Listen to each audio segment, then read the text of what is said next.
We're taking a look at Beast Games today because I was not thrilled with the second episode. You have to catch the ball and not let it touch the ground. To hit these balls in that cup. Good old-fashioned trivia. Is it just me, or has Beast Games gotten a little bit more lame? On this episode, he split the contestants up into 8 groups, and he's gonna have them go play games in that big tower we saw last episode. We're gonna give each of you a random token. These tokens will have a number on them that correspond with a floor of these massive towers. On the back of the token will be a hint to the game you'll be playing on that floor of the tower. Half of you are about to be eliminated. Welcome to floor 4. Your game is very simple. We are going to start dropping red balls like this one. You have to catch the ball and not let it touch the ground. And if at any point a red ball touches the ground on your side, your tower will turn red and your entire team will be eliminated. The first game is literally just catching balls. He's got the ceiling set up like a cheese grater, and he's got his henchmen dropping balls through the ceiling. All the contestants have to do is catch the balls. You don't want to let any of the balls touch the ground. Got it? Good. They make it seem so intense, but the contestants are literally just catching balls that are dropping through the ceiling. Show when yellow team dropped the ball. Okay. That was yellow team's 4th ball. Yellow team only managed to catch 4 balls. 4 balls? There's 493 remaining contestants, and he split them up into 8 teams, meaning there's about 60 people per team if he did this evenly. You're telling me 60 people working together were only able to catch 4 total balls? Oh my God, this is a total wash. White team is gonna have this for sure. Now, can you throw up the white team?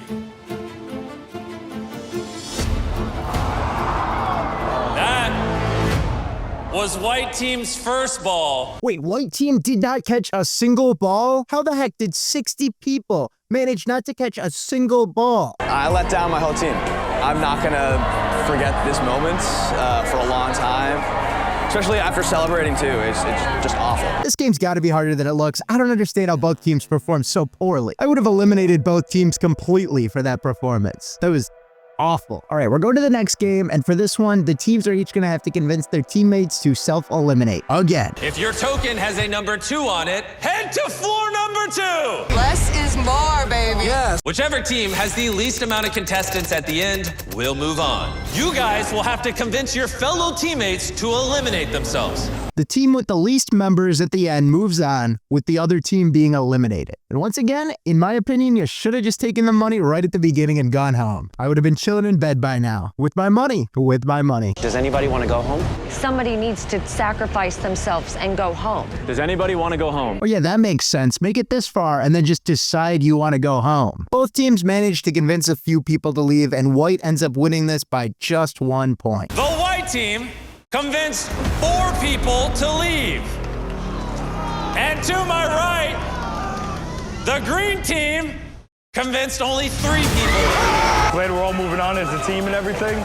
I'm sorry for my friends that were on the other team, but we knew this was gonna happen. This man has a beautiful accent. All right, so that wasn't exactly the $100 million budget game show game I was expecting him to have these contestants play. But let's see what's up next. There is a large cup down there, and your rooms are filled with balls. Your goal is to hit these balls in that cup. If you make it in, your team will get a point. Beer pong, giant beer pong, but beer pong nonetheless. $100 million budget, and we're spending it on giant beer pong? I could have made that game on a budget of $60. With this challenge, the contestants have the option of going for the gold cup, which would net the individual player $250,000. Now, you would not be scoring a point for your team.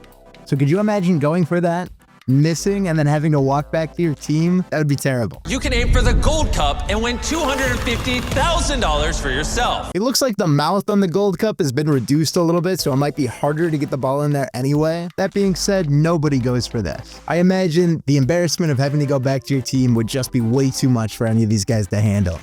It is currently 13-8, and each team only has 5 throws remaining. So, if he misses, Pink wins.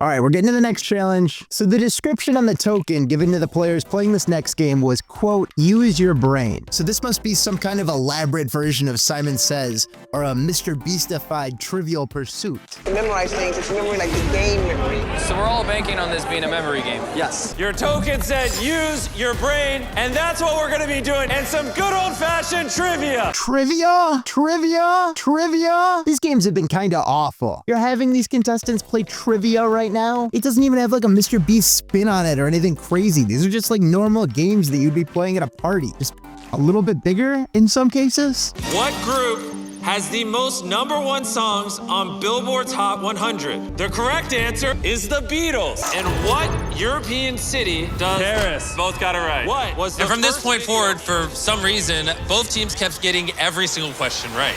These questions aren't even hard. Thank you so much for watching. Subscribe and leave a comment if you want to see a part 3.